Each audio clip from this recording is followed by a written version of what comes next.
Bonjour à tous. Bonjour à tous. Donc, bienvenue pour ce deuxième webinaire de la Cuverie. Nous sommes actuellement donc encore uniquement 20 participants et il y a 60 personnes qui sont inscrites. Donc, on va patienter tranquillement que tout le monde puisse nous rejoindre. Je vois que tout le monde m'entend. Bonjour à tous.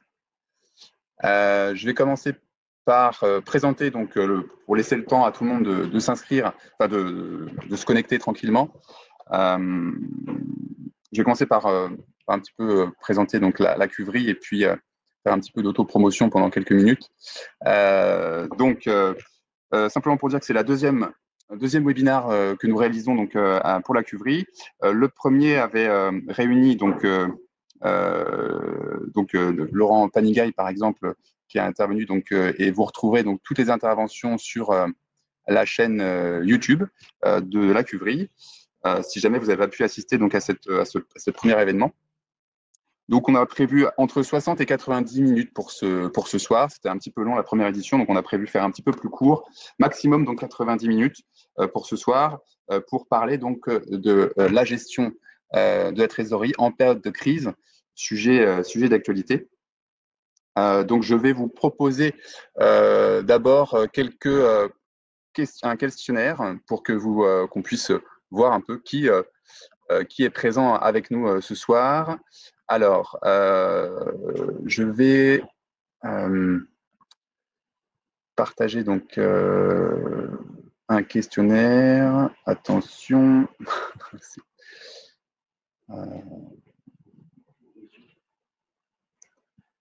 Alors, c'est par ici.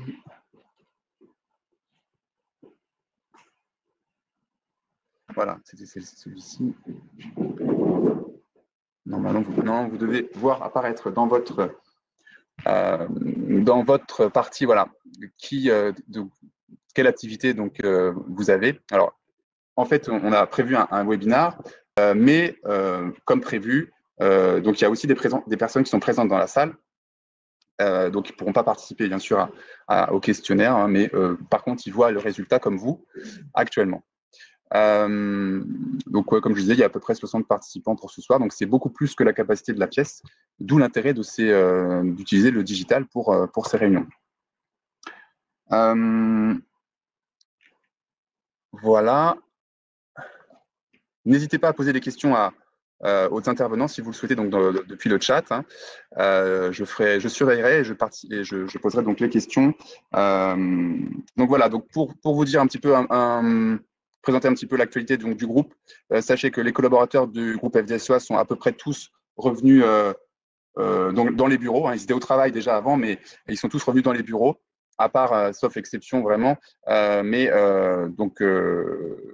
n'y a pas eu de cas de Covid avéré au groupe FDSEA, en tout cas, même si voilà, il n'a pas forcément été testé, mais voilà, il n'y a pas eu de cas chez nous. Et on garde bien sûr en précaution des gestes barrières. Alors là, pour le webinaire, on n'a pas mis de masque, mais ça aurait été peut-être un peu compliqué pour parler. Donc on va éviter, mais on va essayer de garder les distances de sécurité. Merci à Eric Potier d'être présent. Alors Eric, par contre, tu as bien pris tes sécurités. Tu es depuis donc les bureaux du SGV. Est-ce que tu nous entends? Ah. Le micro ne marche pas. Je ne sais pas s'il nous entend. Bon. Je vais l'appeler. Donc, pour faire un petit peu la présentation du groupe FDSEA, donc l'actualité pour AS Entreprises, c'est bien évidemment toute l'actualité fiscale. Et puis, en ce moment, c'est beaucoup aussi de faire des prévisions, des prévisionnels, du budget prévisionnel par rapport au contexte. Hein, donc, c'est l'actualité d'AS Entreprises. Pour FDSEA Conseil, donc c'est bien sûr l'accompagnement des dossiers divers et variés des adhérents. Et puis évidemment, pour booster les ventes des vignerons, c'est le Club Viti Business. Le Club Viti Business qui a donc qui réunit une trentaine de vignerons et puis également qui fait des prestations individuelles pour booster bien sûr vos ventes de champagne. Après, sur la partie terre informatique, on est sur la préparatif des vendanges. On prévoit bien sûr donc l'outil Magnum Vendange et puis Terre Vente Web pour la paye. Et puis n'hésitez pas également à poster vos besoins en termes de main-d'œuvre pour les vendanges sur la plateforme de Wizifarm Mission, qui est donc à votre disposition pour gratuitement pour poster vos demandes enfin, vos besoins de personnel. Voilà. Ensuite, donc il y a bien sûr Farman Communication, l'agence de communication pour tout ce qui est vente en ligne et support de communication. Et puis voilà pour cette petite minute d'autopromotion, petite minute assez longue. En effet, je vais donc pouvoir passer la parole à David Ménival. Donc,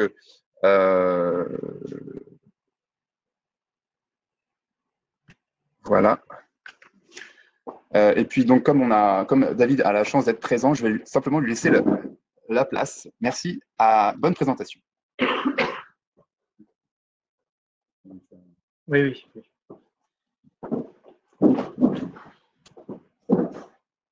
Bien, bonsoir à tous. Donc, heureux de participer à cet échange sans doute fructueux concernant justement la situation que nous vivons aujourd'hui en Champagne, mais évidemment pour l'économie générale, c'est également assez tendu.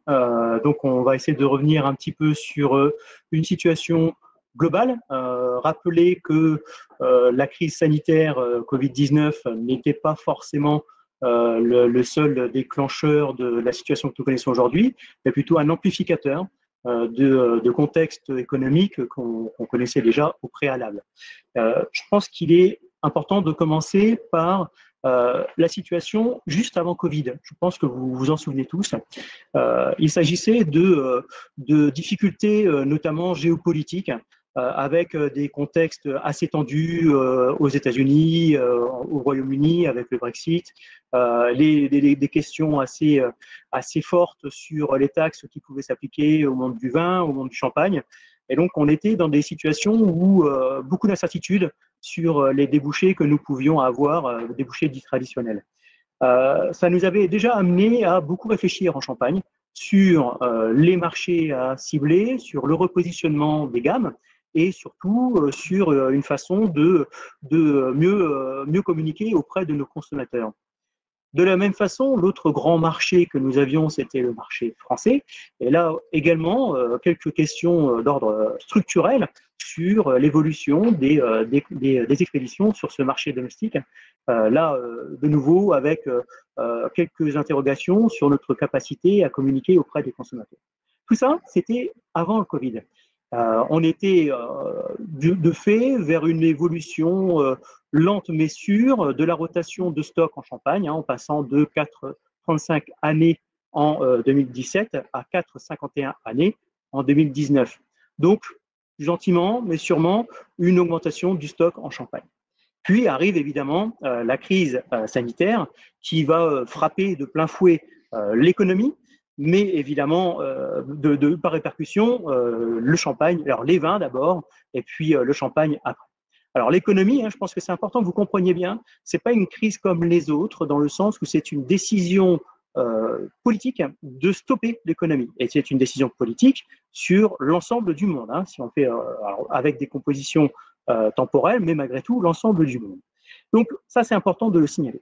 À partir du moment où on a vécu le confinement, notamment en Europe et puis évidemment en France, on a vu très rapidement un impact majeur sur les ventes de vin de façon générale, mais surtout sur les ventes de vins effervescents.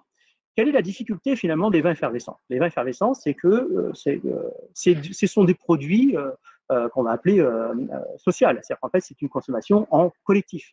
Alors évidemment, quand on a une crise sanitaire où on nous confine et qu'on nous dit surtout de ne contacter pas les autres, c'est évident que c'était des vins qui allaient être impactés de façon extrêmement forte. D'autant plus qu'en parallèle, quasiment tous les réseaux de distribution traditionnels ont fermé, hormis la grande distribution qui est restée finalement le seul vrai débouché pour ces vins effervescents. Donc, que ce soit en volume ou en valeur, on a connu une situation fortement dégradée pour les vins effervescents. Et dans les vins effervescents, évidemment, il y a champagne. Et le champagne fait partie des vins effervescents qui a le plus souffert pendant cette période de confinement, avec une forte contraction en volume et une forte contraction en valeur sur les ventes donc en grande distribution. Ça a été assez difficile. On estime à peu près aujourd'hui à moins 57% pendant la période de confinement, donc en valeur. Donc assez difficile à accepter. Parce que évidemment aujourd'hui se pose la question de ce qui n'a pas été vendu pendant cette période est stocké, et donc évidemment c'est du stock qui va se reporter sur nos ventes futures. La situation est donc assez difficile, mais je le répète encore une fois, ce n'est pas propre au champagne, c'est l'ensemble de l'économie qui a souffert de cette situation. Maintenant, après avoir dépeint un tableau plutôt désagréable, je ne pouvais pas faire autrement, je suis navré, ce sont les chiffres qui ressortent aujourd'hui. Je crois qu'il est fondamental de bien réfléchir à ce que cette crise révèle en termes d'opportunités. Avant Covid-19, la Champagne était déjà en période de résilience, en période de transition.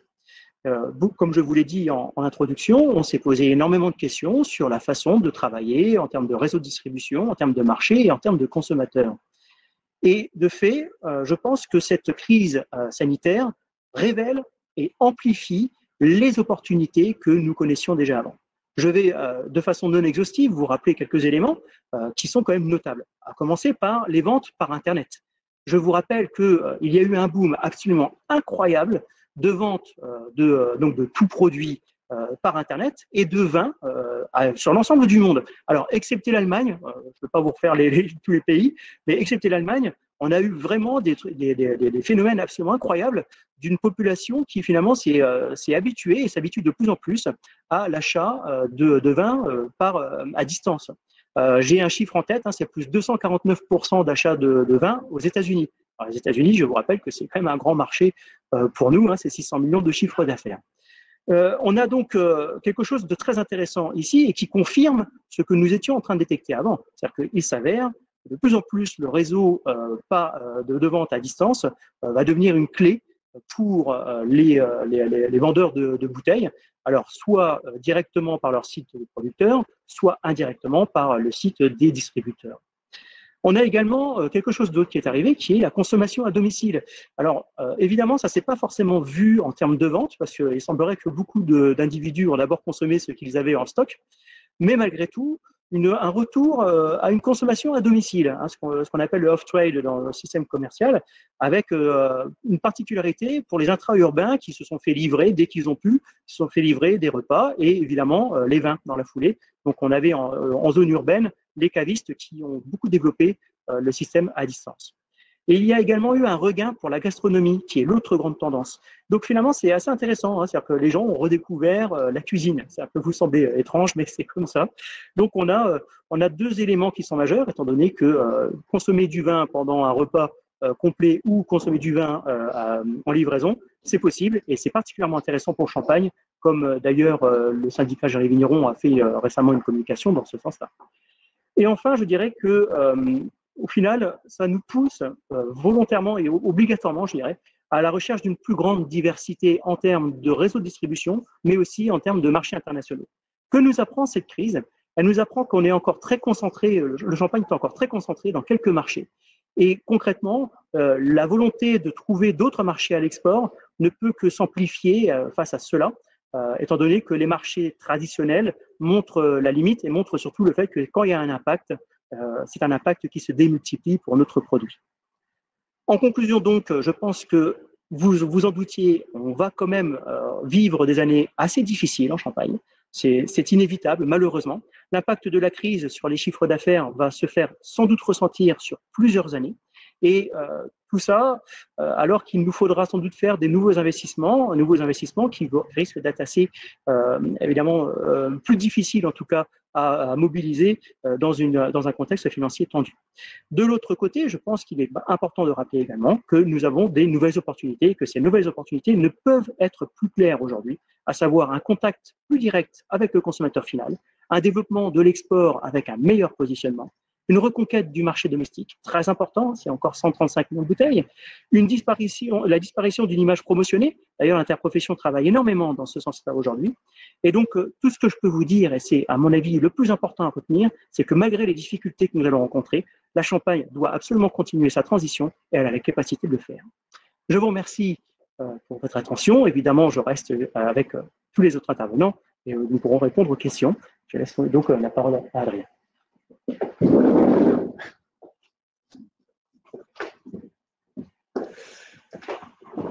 Bon, très bien, on a retrouvé donc Eric Cotier, donc je crois que ça fonctionne maintenant, la connexion et puis le son, il me semble. Hein, Eric, c'est bon? Tu nous entends et tu peux...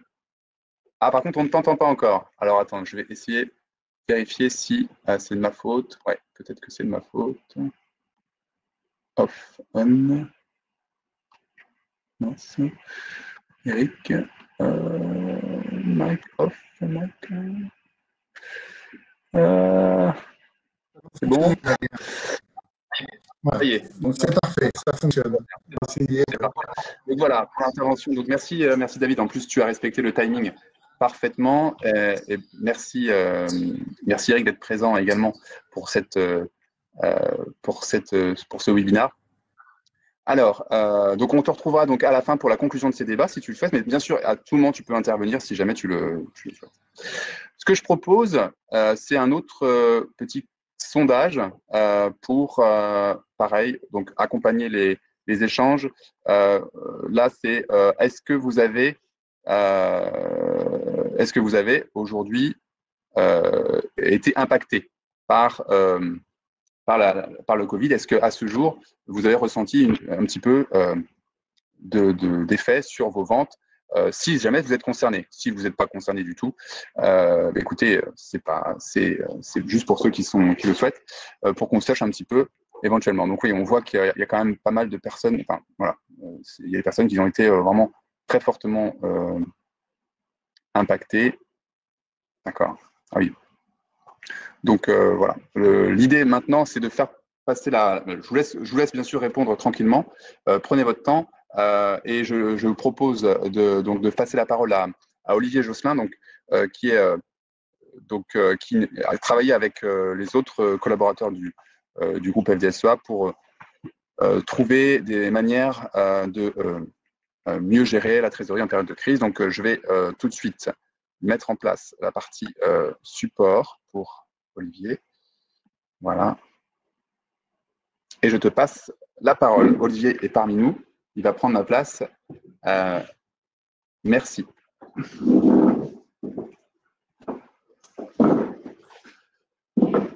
Alors, bonjour. Donc, cette présentation, c'est pour essayer d'appréhender l'impact en termes de trésorerie sur vos exploitations. Hein. Donc, le chiffre d'affaires va être impacté, vos charges vont pas forcément réduire à proportion de votre chiffre d'affaires.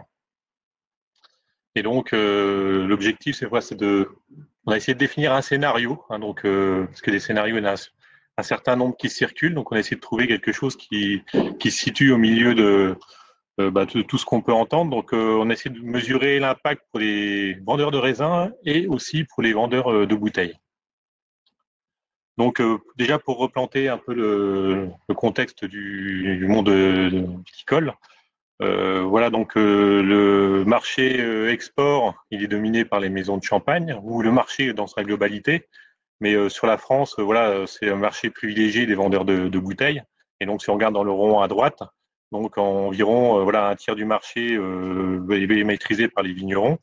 Dès qu'on va un peu sur l'export, notamment Union européenne, donc les vignerons ne représentent plus que 6% et ne représentent plus que 4% quand on va sur le grand export. Donc là, ce sont des chiffres fournis par le CIVC. Et donc, en gros, une bouteille sur deux est vendue hors des frontières de la France, voire un peu plus. Donc là, c'est pour voir après comment on appréhende l'impact pour les vignerons. Donc je pense que l'impact sera différent entre un vendeur de bouteilles et un vendeur de raisin, sachant que voilà, la cible ou le produit final, il n'ira pas forcément chez le même consommateur. Et donc, si on regarde la proportion des bouteilles la proportion des bouteilles vendues par les vignerons, donc 85% des bouteilles vendues par les vignerons sont vendues en France. Donc ça, ce sont des chiffres 2019.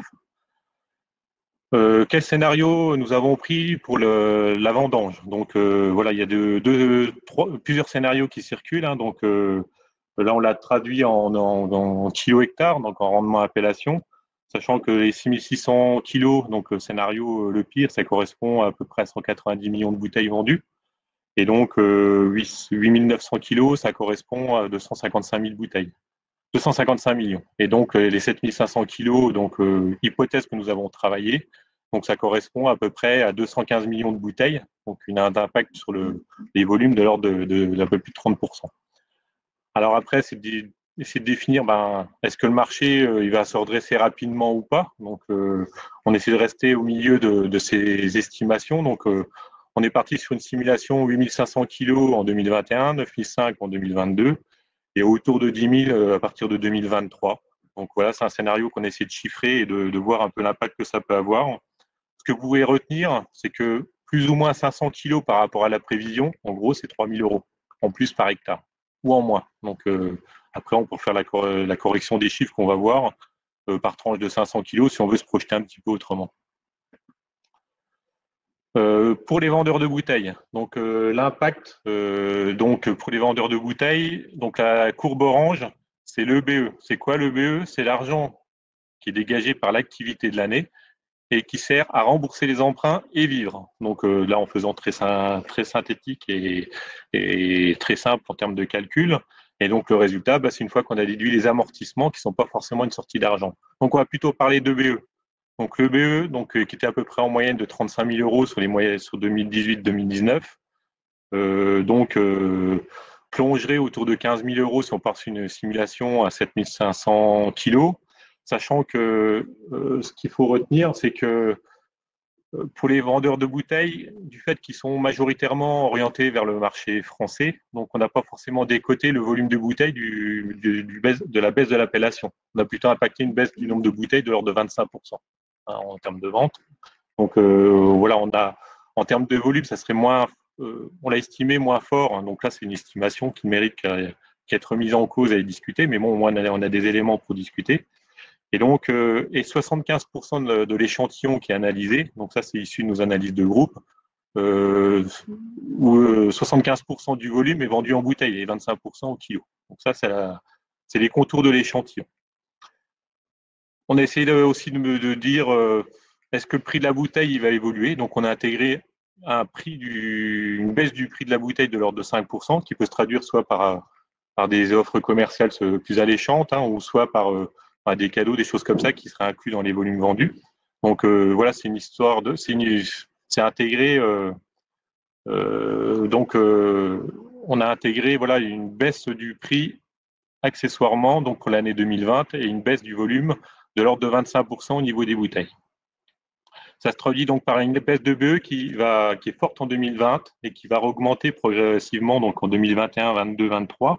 Donc là, on est reparti sur une remontée des volumes de 20% donc en 2021. Donc c'est-à-dire qu'on remonte presque au niveau de 2018 et donc au 2022, on remonte sur un niveau de 2018-2019. Donc sur un niveau de vente qu'on a connu les années passées. Donc voilà pour les contours. L'impact en termes de BE, donc je vous l'ai mis en haut à droite, c'est à peu près 33 000 € de perte de BE sur 4 ans. Donc cumul, si on fait la perte de sur les 4 ans par rapport à la moyenne 2018-2019. Et donc cette perte de BE, voilà, c'est à peu près 20 000 € de perte de BE sur l'année 2020. Et à peu près une quinzaine de pourcents, donc autour de 4-5 000 € sur les 2 années suivantes par rapport à la situation de référence qui est la colonne à droite, donc la colonne bleue, où on avait à peu près 35 000 € de BE. Donc en cumul, sur 4 années, on risque de perdre quelque chose qui ressemble à une année de BE, mais pas tout, on ne se prend pas tout sur la même année en termes de chiffrage. Notre échantillon moyen, c'est à peu près 5 hectares pour les exploitants qui manipulent et qui vendent des bouteilles pour plus de 75% de leur volume. Donc une exploitation de 5 hectares qui vend des bouteilles qui rentrent dans, voilà, dans cette configuration-là, l'impact, on l'estime à peu près un bon 160 000 euros sur 4 ans. Donc 60% sur la première année, 100 000 euros et donc autour d'une vingtaine de mille pour les années suivantes. Donc ça, c'est la perte de trésorerie qu'on a estimée pour les années qui viennent. Sachant que le BE, ce n'est pas tout à fait la trésorerie disponible. Donc, tout à l'heure, David Minival disait les stocks ont augmenté dans les caves. Donc là, on s'attend à ce que le stock augmente encore un petit peu malgré l'appellation qui diminue, parce qu'il y a une certaine inertie au niveau de l'évolution des stocks. Donc, une partie de cette EBE qui va être dégagée pour l'année 2020 risque d'être mangée ou non disponible donc, par le stock, et ce stock qui se résorbera sur les années qui viennent. Donc, en fait, en termes de besoin de trésorerie, si on garde la courbe, c'est le BE qui est dégagé à peu près en estimation sur les années qui viennent, hein, donc à peu près 15 000 euros de BE pour l'année 2020. Le gris, la partie grise, c'est les annuités d'emprunt, donc c'est ce qui reste à rembourser en moyenne par exploitation et par an sur l'échantillon qu'on analyse, donc à peu près une bonne dizaine de mille d'euros par hectare. Et le orange, c'est le surcroît de stock qu'on risque de constater en 2020, qu'on va constater dans le BE, mais qui ne sera pas disponible en termes de trésorerie sonnante et trébuchante. Donc ça reviendra par la suite, lorsque ces bouteilles se retrouveront sur le marché. Donc, et le vert, c'est ce qu'il reste à vivre, ou c'est les prélèvements privés. C'est ce qui reste pour les prélèvements privés. Donc on se retrouve dans une situation, une fois que les annuités d'emprunt seront remboursées, qu'on aura mobilisé du stock pour passer le cap, et voilà, la trésorerie de l'année ne permettra pas de prélever de la trésorerie pour le budget privé de l'exploitant. Donc ça va se traduire comment ? Il faudra bien prélever, il faudra bien vivre pendant ce temps-là. C'est soit des retours d'épargne sur l'exploitation qui permettent à l'exploitation de faire face à l'ensemble des besoins financiers, soit un ensemble de dispositifs. L'endettement peut être un moyen ou sera un moyen dans un bon nombre de situations pour faire face à ce manque de trésorerie. Et donc, sur les années suivantes, donc on ne retrouve pas un niveau 2018-2019, mais on retrouve en gros un petit 20 000 euros de disponible ou de reste à vivre. On appelle ça reste à vivre pour ne pas dire ou prélèvement privé. Disponible pour les prélèvements privés. Pour les vendeurs de raisins, donc des personnes qui vendent 100% de leur production au kilo. Donc on est sur un niveau de BE moyen, donc sur les 2 années qui viennent de passer. Donc la courbe orange, donc à peu près 25 000 euros de BE. Un EBE, donc l'argent qui reste, je le rappelle, pour vivre et puis pour rembourser les emprunts, 7 600 euros. Et donc on remonte progressivement parce qu'on a on a estimé, vous l'avez vu sur le premier graphique, une réaugmentation des volumes récoltés de l'ordre de 1000 kilos par année. Et donc, on serait sur une appellation 8005 dans le chiffrage en 2021, 9005 en 2022 et autour de 10 000 en 2023. Donc, progressivement, cette EBE remonterait, sachant que il y a un certain nombre de charges sur l'exploitation qui ne vont pas bouger. Les amortissements, ils sont là, les charges de structure, pour l'essentiel, sont là. Seuls les frais liés à la vendange qui vont diminuer. Donc, les charges ne vont pas diminuer dans la proportion de la baisse d'appellation. Et donc aussi tout ce qui est fermage, métayage, surtout métayage, donc qui vont être à proportion de la vendange.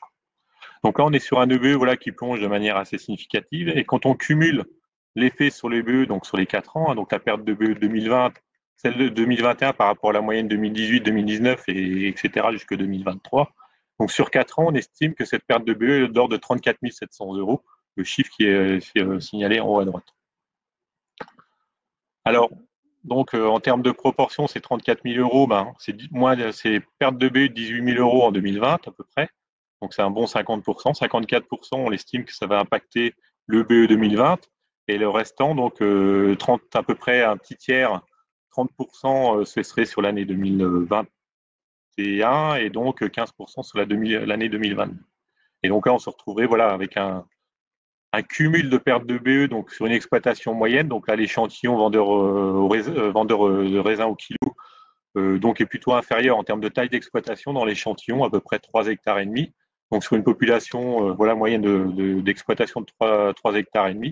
L'impact serait l'ordre de 121 000 euros en cumulé sur 4 ans, voire là sur 3 ans au niveau d'une exploitation moyenne. Donc là, c'est le manque de trésorerie ou le trou de trésorerie qui va être provoqué par la baisse de l'appellation. Et donc, si on met ça en perspective, donc par rapport aux engagements qui sont déjà pris par les exploitations pour rembourser les emprunts, donc le gris, c'est la partie d'emprunt qui doit être remboursée, et le vert, c'est le reste à vivre. Donc on voit qu'il reste peu de place pour le reste à vivre.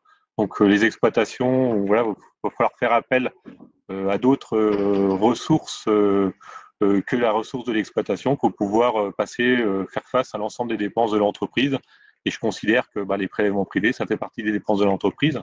Donc ça rémunère le travail du dirigeant ou du vigneron. Donc si on remet ça en perspective, si on ramène ça au coût de revient du kilo. Donc là, ce que vous voyez, c'est les appellations, donc 2018-2019 qui étaient autour de 10 000 kilos. Donc là, ce sont des appellations, donc dans la barre bleue, ce sont des appellations nettes de métayage nature qui ont été collectées par le métayer, par le bailleur à métayage, et donc l'exploitant. Donc on considère que dans l'échantillon, on a à peu près 15% de la surface qui est à peu près prise à bail en métayage. Donc dans l'échantillon, donc on tient compte de à peu près 15% de la surface en métayage. Et donc l'appellation de 7005 qui est montrée progressivement. Donc si on va voir ça, l'impact au niveau du coût de revient du kilo de raisin. Donc on était sur des coûts de kilo de raisin des années passées qui situaient autour de 4 euros. Donc là, c'est le coût de revient. Donc là, on a pris toutes les charges de l'entreprise divisées par les kilos vendus par l'exploitation. Donc c'est pas forcément le coût de revient fiscal qui sert à évaluer les stocks, parce qu'il y a une petite nuance au niveau du calcul.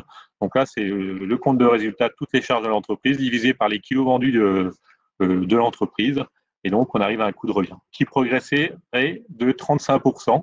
Pourquoi parce que l'appellation diminue de 30%. 30% de volume en moins avec un niveau de charge qui est équivalent. Le coût de revient du kilo, il serait autour de 6 euros du kilo. Un bon 6 euros. À peine, un peu autour de 6 euros. Et donc, l'appellation augmentant sur les années suivantes, on a un coût de revient qui se relisserait ou qui reviendrait plus dans la norme de ce qu'on a connu les années passées. Et donc, si on... je suis allé trop vite.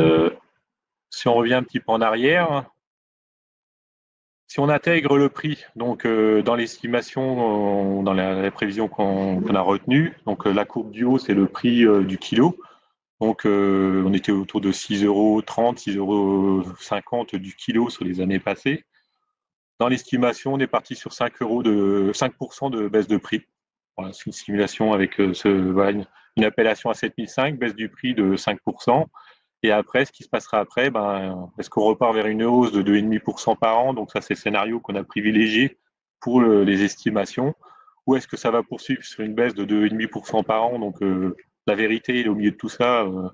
Donc la simulation, le chiffrage que vous avez pu voir juste avant, ça tenait compte d'une réaugmentation du prix de l'ordre de 2,5% par an sur les années suivantes. Et donc le tunnel qui est observé entre les deux courbes, donc la courbe rouge du bas, coût de revient, et la courbe du haut, prix de vente, c'est la place que ça laisse au résultat qui serait dégagé chaque année. Donc là, on s'en retombe sur l'année, le goulot d'étranglement 2020, où là, effectivement, ça laisse un EBE de l'ordre de 7 600 € de l'hectare. Si on multiplie le delta entre le prix de vente et le coût de revient, multiplié par les kilos. Voilà. Donc voilà, en termes de ressources, les simulations qu'on a commencé à faire, sachant que on va bien sûr les actualiser au fur et à mesure des annonces et de ce qui va se passer dans les mois qui viennent.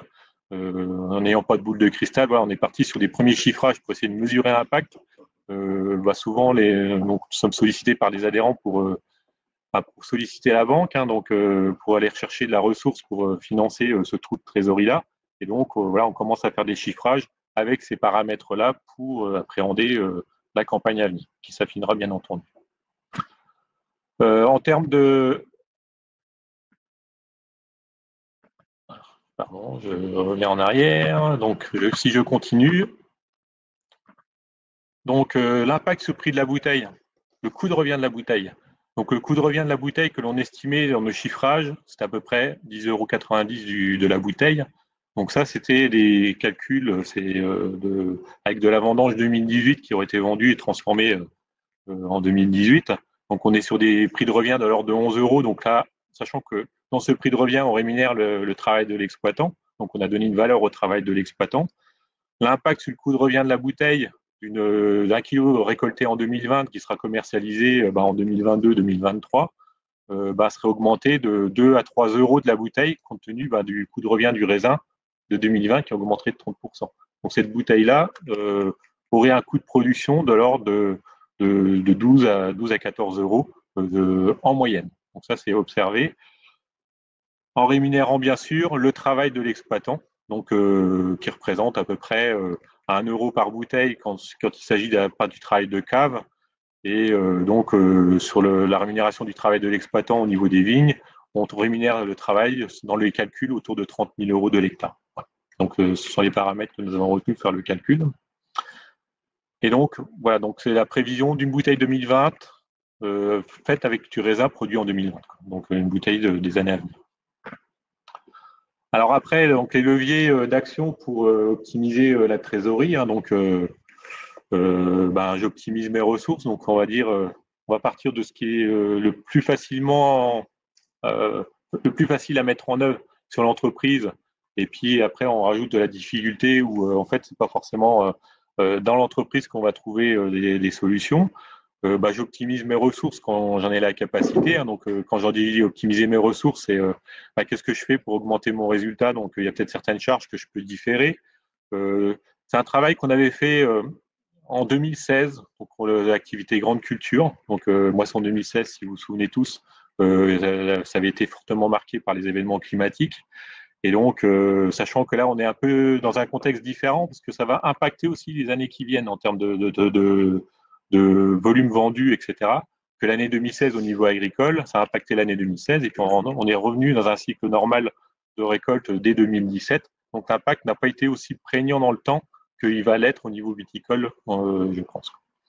Donc j'optimise mes ressources, quel levier j'ai. Donc ça, je pense que la majorité des personnes concernées ont déjà travaillé sur ce sujet-là. Après, c'est de voir la stratégie d'exploitation. J'optimise ma technique sans handicaper la production. Donc, est-ce qu'il y a des leviers qui peuvent permettre de maintenir le potentiel de production, qui peuvent être temporaires ou alors qui peuvent être des changements drastiques de façon de travailler pour maîtriser les coûts de production. Donc, ça va de l'optimisation du parc matériel, par du collectif, ça peut être des techniques culturelles qui changent au niveau de la conduite des cultures de la vigne. Et donc ça, ce sont les facteurs, on va dire, internes à l'entreprise, sur lesquels vous avez la main ou vous pouvez éventuellement agir par vos simples décisions. Simple, pas simple, mais bon, de remise en cause de votre fonctionnement d'exploitation.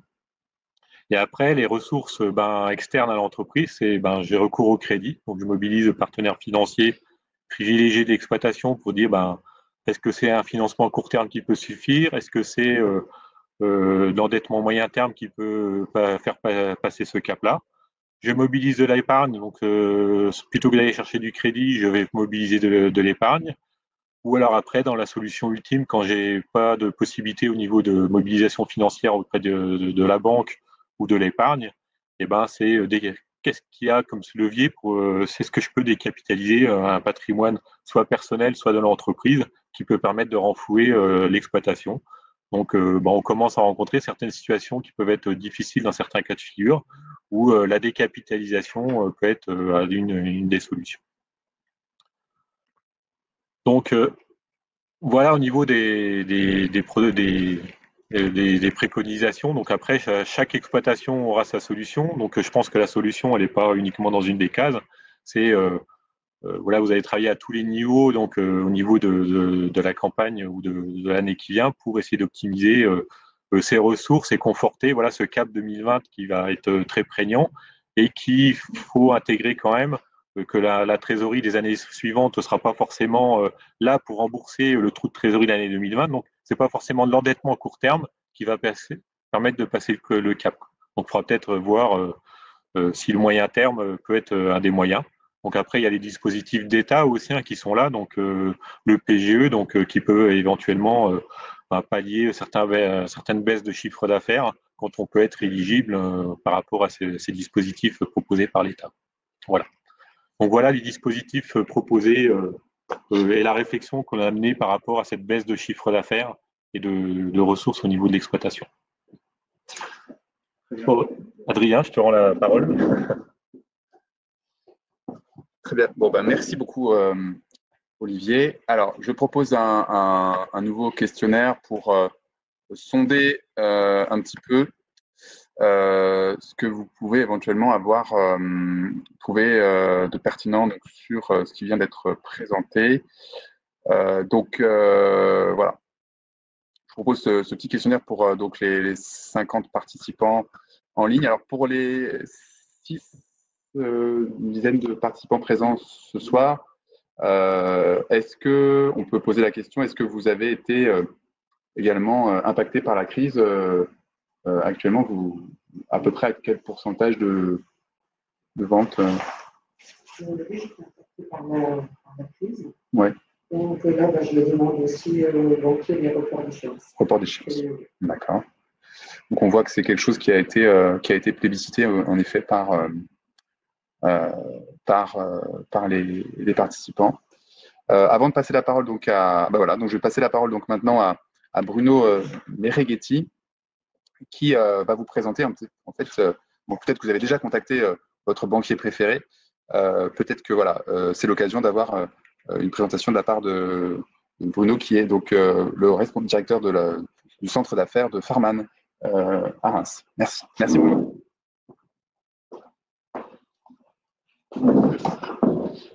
Bonjour à tous, je suis ravi d'être avec vous pour cette afterwork. Aujourd'hui, on vient d'avoir une présentation de David Ménival sur une vision macroéconomique de la Champagne, et puis également on a brossé les calculs de BE avec différents scénarios, on va dire, d'appellation. Moi, ce que je voulais vous rappeler ce soir, c'est les différents accompagnements qu'on peut mettre en place au quotidien, dans la gestion de votre quotidien d'une part, puis également la gestion de votre cycle d'exploitation. Donc tout ça, c'est ce qu'on met en œuvre au quotidien de manière générale. Et puis là, celle qu'on a pu adapter pendant la crise sanitaire. Donc le premier point concerne votre accompagnement dans la gestion du quotidien, où la première question qu'on se pose quand vous venez nous voir, c'est est-ce que vous avez des moyens de paiement qui sont adaptés à votre activité, puisque pour vous, d'abord, il faut pouvoir financer et faire entrer de la trésorerie. Donc la principale préoccupation, c'est d'avoir une carte business à débit différé souvent, qui permet d'avoir un relevé d'opération unique pour votre comptabilité, et puis également qui permet, on va dire, de décaler vos paiements durant tout le mois. Et puis pour vos clients, le but également, c'est d'avoir des terminaux de paiement fixes, GPRS ou Smart TPE, qui vous permettent d'accepter les paiements de vos clients sans contact jusqu'à 50 €, puisque les plafonds viennent d'être relevés, et puis jusqu'au plafond de la carte quand vos clients vous payent par smartphone. Le deuxième point, c'est rechercher à faire entrer de la trésorerie, et c'est également le cas dans le développement de l'activité en ligne et le e-commerce, puisque pour vous, l'optimisation du parcours client sur votre site permet de développer vos ventes et puis d'encaisser plus rapidement en ligne. Donc ça, je pourrais préciser si vous avez des questions par rapport à ça. Et puis pour vos clients, c'est de pouvoir payer en ligne directement lorsqu'ils vous ont passé une commande et de sécuriser cette commande malgré le fait qu'il est passé par téléphone ou par mail. Ils payent sur votre site et derrière, vous n'avez plus qu'à expédier et donc faire entrer la trésorerie plus rapidement. Donc ça, c'est ce qu'on met en œuvre au quotidien, qu'il y ait Covid ou pas Covid. Le deuxième point, c'est nos 130 chargés d'affaires qui sont au quotidien sur nos 17 centres d'affaires dans l'accompagnement du cycle d'exploitation. Et traditionnellement, on vous accompagne principalement sur des ouvertures de crédit en compte courant, souvent à durée déterminée ou annuellement, on réexamine vos lignes. Ça permet d'avoir déjà un découvert autorisé. Et puis ensuite, en fonction de votre statut de vendeur au kilo ou de récoltant manipulant, on va octroyer des lignes court terme qui sont de l'ordre de 10 000 € hectare pour les vendeurs au kilo et 3 € de la bouteille pour les récoltants manipulants. À aujourd'hui, toutes les lignes ne sont pas utilisées d'une part, et en plus, elles ne sont pas au maximum de ce qu'on peut vous octroyer. Et puis également, pour vous accompagner dans le financement de la gestion de votre cycle d'exploitation, on a l'escompte, où là, cette fois-ci, le plus simple, c'est d'accorder, quand vous accordez des délais de paiement à vos clients par le biais des faits de commerce, sous forme de plafond, on vous met un plafond d'escompte en place et vous nous apportez les traites et on remet quelques mois avant sur votre compte la trésorerie nécessaire et correspondant au crédit que vous avez octroyé à votre client. Il y a d'autres solutions évidemment qui existent, comme la facturage, et au Crédit Agricole, c'est le Cash in Time, qui permet d'être en solution digitale et sans engagement de financement pour des factures. Également, sur cette partie et cette crise sanitaire, on a mis tout ça en œuvre, mais pour autant, on l'a entendu tout à l'heure, il y a eu des solutions supplémentaires apportées. La première étant le report d'échéance de crédit jusqu'à 6 mensualités, qui permet de faire un choix, soit d'allonger la durée avec un maintien d'échéance, soit de conserver la durée avec l'augmentation de notre échéance. Donc ça, c'est des choses qu'on a fait beaucoup dans l'ensemble des centres d'affaires viticoles. Et puis, on s'est engagé également à avoir une procédure accélérée d'accord de crédit pour les situations les plus urgentes. Et le deuxième point qu'on a mis en œuvre, ce sont les prêts, Olivier l'a dit, garantis par l'État en 2 phases. La première phase étant la phase court terme, qui a permis, on va dire, de donner un crédit tout de suite en court terme. Et puis, dans 1 an, on se posera la question, est-ce qu'on amortit tout ou partie sur le PGE dans les années à venir? Le Crédit Agricole également a fait un geste mutualiste vis-à-vis de ses clients, puisque tous ceux qui avaient une multirisque agricole avec perte d'exploitation, on leur a versé une somme d'argent. Et puis, on a pris en charge pour tous ceux qui avaient des appareils monétiques non utilisés pendant cette période-là, on a pris en charge la location des TPE et on l'a remboursé pendant la période de confinement. Ce que je peux faire également, c'est un zoom sur le PGE, donc, qui a été évoqué juste avant. Le PGE, ça représente 25% du chiffre d'affaires hors taxes constaté en 2019 ou du dernier exercice clos. C'est un crédit court terme de 12 mois qui est à 0%, pour lequel vous devez, on va dire, faire le choix dans 1 an de l'amortir ou pas sur une durée maximum de 5 ans. Et le taux sera défini sur la base des conditions de marché à date du rééchelonnement. On ne prend pas de frais de dossier. Et le coût de la garantie qui revient à l'État est de 0,25 la première année, 0,50 la deuxième année et la troisième, et puis 100 points de base en année 4, 5 et 6. Une petite info à retenir, c'est que si dans 1 an, on prend la décision d'amortir ce prêt, évidemment, on sera dans la capacité de devoir payer ce coût de garantie en une fois et en totalité pour les 5 ans, 6 ans à venir et en une seule fois. Donc voilà ce que je voulais vous présenter sur les accompagnements bancaires qu'on met en œuvre. N'hésitez pas à solliciter l'ensemble des collaborateurs, des directeurs de centres d'affaires pour qu'on puisse mettre en œuvre les choses traditionnelles. Et puis, la refonte des prêts en cours, je vais lire les questions. Soit pro ou privé, est-elle envisagée lisser les annuités? Je ne vois pas trop la question. Aujourd'hui, ça s'apparenterait à une restructuration, mais avant d'en arriver à une restructuration, on a des moyens, on va dire, plus simples d'analyse et on traitera au cas par cas les solutions proposées. On peut vous proposer. Quand on a mis en œuvre des reports d'échéance pour 6 mensualités, on a octroyé un prêt garanti par l'État à hauteur de 25% du chiffre d'affaires. Pour moi, l'inquiétude ou les questions, elles seront à se poser quand on connaîtra l'appellation 2020 et on réadaptera nos façons de vous aider à ce moment-là.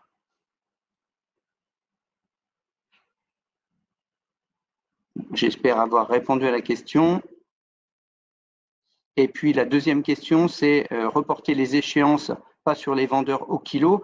Le prêt garanti par l'État, il va jusqu'au 31 décembre 2020 et à aujourd'hui, on a mis en place un PGE à partir du moment où on avait une perte réelle ou une perte estimée de chiffre d'affaires. Pour l'instant, les vendeurs au kilo ont touché les paiements raisins de manière normale. Ça sera qu'au 5 décembre qu'il y aura une baisse de chiffre d'affaires et des inconnus qui se manifesteront à ce moment-là. Et à ce moment-là, on pourra mettre en place les PGE.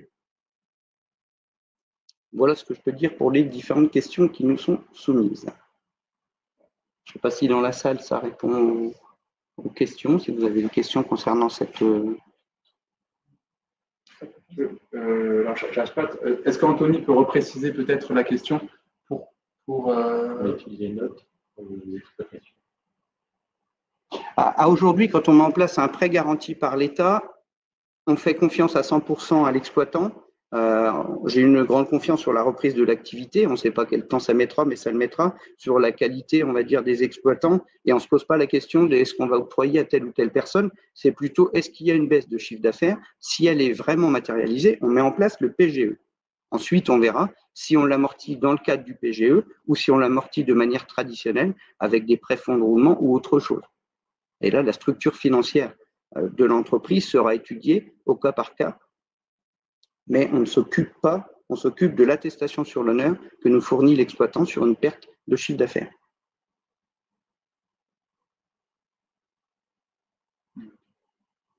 Aujourd'hui, les exploitations sont notées solvables ou moins solvables. Ce sont des notations qui sont mises par la Banque de France en fonction de la qualité de vos bilans, mais ce n'est pas ce qui rentre en compte dans l'octroi pour nous du prêt garanti par l'État, puisque la première année, et sur cette première année, on va bien avoir un court terme et pour lequel vous n'avez rien à payer en intérêt et le coût de la garantie sera payable dans 1 an. Donc, à la Caisse du Nord-Est, que ce soit sur le marché des agriculteurs, viticulteurs, artisans, commerçants, on a mis plus de 150 millions dans le cadre des PGE et à aujourd'hui, on continue tous les jours de mettre en place ces prêts garantis par l'État. Voilà.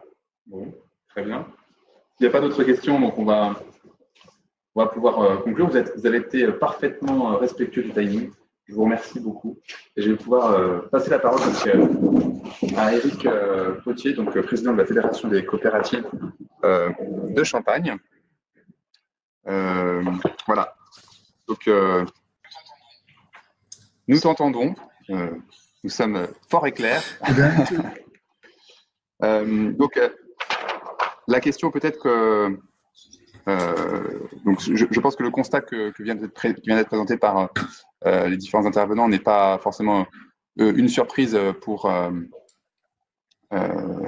toi, Éric, mais est-ce que quel message, en quoi par exemple la coopération aujourd'hui, la question c'était voilà des acteurs mobilisés pour la trésorerie des viticulteurs déjà je voulais simplement peut-être te laisser donc évoquer donc ton commentaire par rapport déjà à la présentation, à ce que tu as pu entendre ce soir. Merci de l'invitation ce soir et merci de la présentation de l'ensemble des intervenants. Effectivement, bon, j'ai loupé le départ de l'intervention de David pour les problèmes de connexion, mais voilà, après, quand j'ai pu me reconnecter, bien entendu, on est totalement en phase sur ce qui a pu être dit. Bon, ça fait pas de grande surprise dans les présentations que j'ai pu voir ce soir, puisque depuis qu'on est dans la crise Covid, du côté syndical, on fait des prévisions de résultats et des prévisions de baisse de chiffre d'affaires et de BE sur l'ensemble des exploitations pour pouvoir, bien entendu, répondre aux sollicitations du négoce sur des baisses de rendement. Donc ça, c'est le premier point. Je sais très bien, si c'est parfait. Connecté, c'est bon? Non, si, oui, c'est bon. OK. Donc, c'était, je pense, important de bien remettre en avant tout ce que vous avez pu réaliser ce soir pour avoir une vue d'ensemble.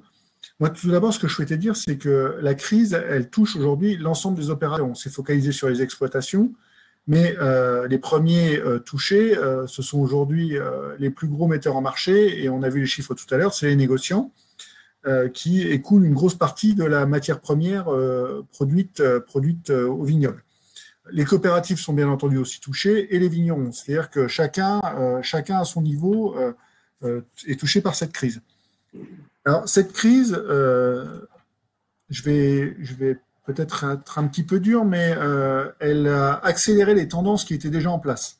C'est-à-dire qu'on était sur une baisse lente de l'appellation, avec un marché beaucoup plus tendu, une baisse des ventes par les vignerons et une accentuation des ventes par le négoce.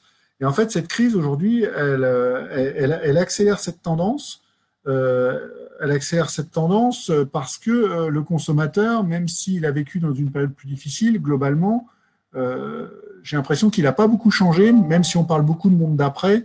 les impressions qu'on a, c'est qu'il n'a pas réellement évolué et qu'on n'est pas bien sûr que sa tendance de consommation évolue beaucoup, à part effectivement sur le e-commerce qui a été en pointe à un moment et qui en ce moment est en train de rechuter aussi vite que ce qu'il est monté si les informations sont bonnes. Ça, c'est les premières choses que je souhaitais mettre en avant. Ensuite, pour se resituer sur les coopératives, en quoi les coopératives peuvent être un soutien, moi, j'insisterai tout d'abord pour dire que les coopératives, c'est un soutien non pas qu'en période de crise, mais on a la volonté d'être un soutien tout au long de la période de l'exploitation et tout au long du cursus professionnel des vignerons. Alors, en quoi c'est un atout, les coopératives? C'est que tout d'abord, lorsque l'on rentre dans une coopérative, pour accéder à un outil important, on investit un faible niveau de capital social. Et donc, en fait, on a une faible immobilisation financière au départ pour accéder à un outil plus important. Et c'est aussi un outil de transmission intéressant, puisque quand on transmet à ses enfants, on transmet la valeur des parts sociales et on ne transmet pas la valeur de l'outil. Je pense que c'est le premier point. Le deuxième point qui me semble important, c'est qu'aujourd'hui, on a beaucoup parlé de mutualisation. La coopérative, c'est le meilleur endroit pour mutualiser les coûts et mutualiser les outils. Alors, on réfléchit à d'autres outils de mutualisation. On a été beaucoup sur la transformation et donc le pressurage jusqu'à l'élaboration d'une bouteille terminée. Se posent aujourd'hui des questions sur la mise en commun à l'amont et donc sur aussi l'outil de production viticole, alors soit au sein des coopératives, soit pour les gens qui ne sont pas en coopérative au sein de CUMA ou au sein d'autres structures. Un des outils aussi qui permet d'accompagner nos adhérents au jour le jour et qui va être encore plus important cette année, c'est la souplesse entre la répartition vente de kilos auprès de sa coopérative et potentialité de tirage, puisque ça a été dit par grand nombre de présents ce soir, les ventes sont quand même brutales. Ça a été montré aussi dans les statistiques que l'on a vues tout de suite. L'effet du stock est important immédiatement, alors même si certains pourront le supporter, ceux qui ne souhaiteront pas conforter leur stock pourront se réengager en kilos et donc c'est quand même une souplesse importante. L'évolution importante aussi dans les coopératives aujourd'hui, c'est, je pense, la transformation que l'on est en train de réaliser sur des champagnes, on va dire, d'assemblage assez larges, qui ont répondu aux consommateurs auparavant, vers des produits aujourd'hui plus ciselés et plus, on va dire, sur des plus petits volumes, des plus petites cuvées, sur des démarches plus particulières. Alors ça peut être aussi bien des bouteilles certifiées bio pour des adhérents qui sont bio, des bouteilles certifiées HVE ou VDC, des vinifications particulières et une nouvelle tendance qui se développe aujourd'hui en coopérative, c'est des reprises à l'identique par les adhérents. Quand je dis reprise à l'identique, c'est l'isolement des raisins des adhérents pour une reprise de bouteilles avec leurs propres raisins et donc leur propre démarche, leur propre historique et leur mode d'élaboration du départ jusqu'à la fin. Et ça, c'est une réelle nouveauté aujourd'hui. Il y a aussi des coopératives, il y a un vrai débat dans les coopératives sur l'accès au marché. Alors, l'accès au marché à travers les marques de coopératives, tout d'abord. Je vais pas trop m'étendre sur le sujet ce soir, puisque c'est un pan important et on l'a vu dans les chiffres. C'est un volume qui est stable, mais qui est quand même relativement important et qui est détenu aujourd'hui par quelques structures conséquentes. Mais on a vraiment des réflexions sur l'accompagnement de nos adhérents. Alors, j'ai parlé de vinification, mais on a aussi certaines unités aujourd'hui qui réfléchissent et ça va se mettre en place à la mise en place de vente de e-commerce pour les adhérents. Donc, je pense qu'une entreprise coopérative, voire deux, sera en mesure de proposer ce service à ses adhérents prochainement. Alors, on va voir si la tendance e-commerce redémarre derrière ou s'il y a vraiment eu un pic dû à l'effet du confinement. Mais on sent quand même que c'est une nouvelle tendance de consommation, voilà, et notamment chez les plus jeunes. Et si on veut être en mesure aujourd'hui de répondre à nos clients, le e-commerce, ce sera une tendance importante. Le rôle des coopératives, enfin, a été relativement important dans la période du confinement et en cette période sur le lien social et sur le lien envers les adhérents. Je pense que c'est un nouveau pan de réflexion qui doit être mis en place dans les coopératives, un nouveau pan de développement, c'est la relation avec nos adhérents et la relation de proximité. Et c'est vrai qu'on est de plus en plus en accompagnement des adhérents. Alors non pas, on cherche surtout pas à se substituer à eux et surtout pas à les intégrer. C'est pas l'objectif. Par contre, c'est leur simplifier le travail. Et aujourd'hui, on se pose de nombreuses questions où on met en place des actions chez certaines. Alors ça va de l'amont sur la prestation de services où on peut les appuyer ponctuellement sur certains dossiers. Alors, ça permet aussi de mutualiser ou de la main-d'œuvre ou de mutualiser du matériel. Alors, nous, on l'a fait dans ma coopérative sous forme d'une structure de prestation de service où on refacture au juste prix notre travail. Il y a aussi un accompagnement fort à réaliser sur les certifications parce que on sent que les consommateurs ont des attentes vis-à-vis des certifications et aujourd'hui, les adhérents pour avancer ont besoin d'un accompagnement. Alors, globalement, ils sont souvent au point d'un point de vue technique. Ils ont souvent besoin d'un accompagnement psychologique, je veux dire, et d'un accompagnement administratif, parce qu'ils pensent que la montagne est insurmontable, et quand on rentre dans la discussion avec eux, on voit que ça avance vite.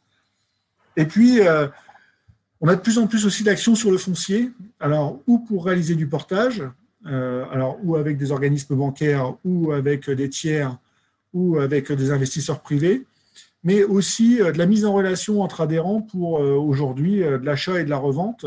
Les adhérents qui vendent, souvent, c'était pas connu des autres adhérents de la coopérative, et nous, on fait beaucoup de mise en relation et on se rend compte que ça marche plutôt bien, parce qu'il y a des gens qui vont être en difficulté, puis il y a des gens qui ont beaucoup épargné, qui vont profiter peut-être de la période plus difficile pour aussi faire des affaires. Donc voilà, on sert aussi de mise en relation. La question qu'on se pose, c'est effectivement sur l'avenir et la vision d'avenir. Moi, je pense que le gros point de réflexion que l'on doit avoir aujourd'hui en Champagne, c'est de s'intéresser plus aux consommateurs et de moins s'intéresser à ce qu'on aime faire. Alors, c'est un peu dur quand je dis ça, mais c'est vrai que quand on réalise des enquêtes consommateurs aujourd'hui au niveau du comité Champagne ou dans les entreprises, on se rend compte que les clients que l'on ne touche pas, souvent, c'est parce qu'on ne produit pas le champagne qu'ils attendent. Et on a certainement, on a souvent décrié les ice ou des produits équivalents, sauf que il y a des consommateurs pour ça, il y a des consommateurs pour des brutes nature, il y a des consommateurs pour des vins en fût, il y a des consommateurs pour tout un tas de panel de produits. Et aujourd'hui, il ne faut pas s'interdire, au sein de ce que nous permet l'appellation, de réaliser les produits qui répondent à ces attentes. Et je pense qu'on manque peut-être un petit peu d'imagination aujourd'hui en Champagne par rapport à ces attentes consommateurs. Moi, mon point de conclusion sera de dire que j'ai confiance en l'appellation Champagne. Alors, confiance en l'appellation Champagne. Alors, l'appellation, je l'ai dit à une journaliste ce matin, c'est un bien commun. C'est un bien commun que l'on construit tous les jours, chacun à son niveau pour le renforcer en se regroupant, alors que ce soit des négociants, des vignerons, des coopératives et les instances qui la composent pour conforter cette appellation. Et comme dans tout bien commun et dans toute appellation, il y a aussi des contraintes. Et je pense que c'est aussi ce qui fait la force, c'est-à-dire que là, on sent beaucoup de tensions, dans les familles, alors aussi bien au négoce qu'au vignoble que dans les coopératives, il faut se rassurer. Parce qu'en fonction de notre dynamique commerciale et puis de notre solidité financière, les attentes ne sont pas les mêmes. Et on sent ces tensions à tous les niveaux. Mais l'appellation, c'est en profiter quand tout va bien et quand on jouit de son image. Mais c'est aussi se serrer les coudes quand ça va mal et garder une vision commune. Et je souhaitais insister sur ce point-là ce soir. Moi, j'ai confiance en l'appellation, confiance en la filière, confiance aussi aux institutions qui devront prendre des mesures courageuses, difficiles. Et malheureusement, tous les opérateurs vont souffrir pendant cette crise et la vendange 2020 risque d'être dure. Alors, bien entendu, on espère pouvoir amortir la dureté de cette crise. le mieux possible en trouvant tous les systèmes imaginables. Mais on va vivre une crise et pour autant, j'ai vu que dans toutes les présentations, il y avait un regain d'activité dans les années à venir. Donc, ça me fait extrêmement plaisir et j'ai cette même vision. Alors, dans les entreprises, bien entendu, où je suis impliqué, mais aussi d'un point de vue plus global sur l'appellation. Notre souhait aussi, bien entendu, c'est que le vignoble détienne un maximum de parts de marché, parce que plus on détient de bouteilles, plus on détient de parts de marché, moins on est dépendant du négoce, et moins on est dépendant du négoce, notamment dans la fixation du rendement cette année, parce que quand on détenait plus de parts de marché, le vignoble jouait un peu le rôle d'amortisseur, on surstockait un peu au vignoble, mais globalement, tout le monde le vivait bien, puisque alors, le prix du raisin dans nos bouteilles souvent est au coût de production et pas au coût de valorisation de la matière vendue négoce. Donc, on arrivait à jouer ce rôle d'amortisseur au vignoble. On avait fortement monté nos ratios de stock. Donc, cette année, ce sera moins le cas puisqu'on est beaucoup plus engagé. On est à plus de 70% engagé vers le négoce. Donc, le vignoble jouera moins ce rôle d'amortisseur. Mais voilà, moi, je voulais finir sur une note positive. On va vivre une année dure. On a vécu une période très difficile. Pour autant, ce que j'entends, c'est que les gens qui font de la vente directe auprès des consommateurs, beaucoup de vignerons ont réapprovisionné assez fortement leurs consommateurs directs après cette crise. Donc, c'est plutôt positif. Dans les circuits plus longs, bien entendu, ça redémarre plus lentement. Mais j'ai l'impression que les ventes de 2020 vont être compliquées. On ne va pas se voiler la face, parce que ce qu'on n'a pas vendu pendant les 3 mois, on ne le récupérera pas. Tout ce qui est événementiel qui est arrêté pendant jusqu'à presque la fin de l'année, c'est des volumes de perdus. Mais j'ai quand même confiance en l'avenir. Voilà le message que je voulais vous passer ce soir. Bien, merci. Je vois un commentaire donc, de Christophe Songy, donc le directeur de l'FDSEA, qui partage donc la segmentation égale création de valeur. Donc voilà, le métier de vigneron a de l'avenir. Il faut créer de la valeur et puis et également le message de la coopération a été créée lors de la crise. Et donc c'est en période de crise que tout le principe de mutualisation, comme on dit, la Champagne, c'est une organisation qui est vraiment remarquable. Et c'est vrai que lorsqu'il y a cette tension-là qui arrive, on a envie de mettre de l'huile dans les rouages et il faut trouver la solution pour que qu'on passe le cap. En tout cas, merci beaucoup. Il y a une question de Florence, je ne sais pas si on peut répondre. Alors oui, bien sûr, je n'avais pas vu. Pensez-vous que les acheteurs maison ou coop pourront accepter tous les kilos qui devraient logiquement leur être proposés? Alors, ça a été, pour répondre clairement, ça a été une crainte en début de crise de dire il va y avoir un afflux de kilos et d'hectares sur le marché. Et on s'attendait notamment dans les COP, parce qu'en général, quand ça va mal, beaucoup de personnes reviennent dans les COP. On s'attendait à un afflux massif d'hectares. À date, on peut dire que ce n'est pas le cas. On est même plutôt sur une très très faible progression de propositions d'hectares dans les coopératives. Les négociants en ont, mais pas plus que ça. Alors, ce qui va fortement influencer la resignature des contrats, ça va être le niveau d'appellation. Et bien entendu, si l'appellation est très élevée, on a une menace du négoce de laisser des kilos sur le terrain. Alors, est-ce que tous les kilos seront pris? Je vais dire oui et non. On pense globalement qu'il restera quelques kilos sur le marché chez des opérateurs qui ont été particulièrement gourmands les années précédentes et qui ont fait monter leurs acheteurs au cocotier aussi bien de la coopération que du négoce. Et donc ces kilos-là, aujourd'hui, on sent qu'il y a des difficultés à les repositionner. Et on a quelques vignerons ou quelques pressoirs ou quelques coopératives même qui sont en difficulté sur ce sujet-là. Et puis, effectivement, s'il y a des gros problèmes qualitatifs chez certains opérateurs, on peut penser que des raisins avec des gros problèmes qualitatifs ne trouveront pas preneur à la vendange si c'est le cas, quoi. Mais bon, on va dire qu'on retombe dans une situation plus normale que ce que l'on a pu vivre auparavant, quoi. Voilà. Mais on va dire que 95 ou 99% des raisins devraient trouver preneur à la vendange sans grande difficulté, quoi. Très bien. Je pense que la réponse a été claire pour Florence. Voilà, pour ce message d'encouragement. Très bien. Écoutez, voilà, merci pour votre disponibilité pour ce soir. Et puis rendez-vous donc le prochain webinaire, ce sera le 21 juillet. Merci à tous pour la qualité de vos interventions et à très bientôt. Donc, merci encore, monsieur Potier. Merci.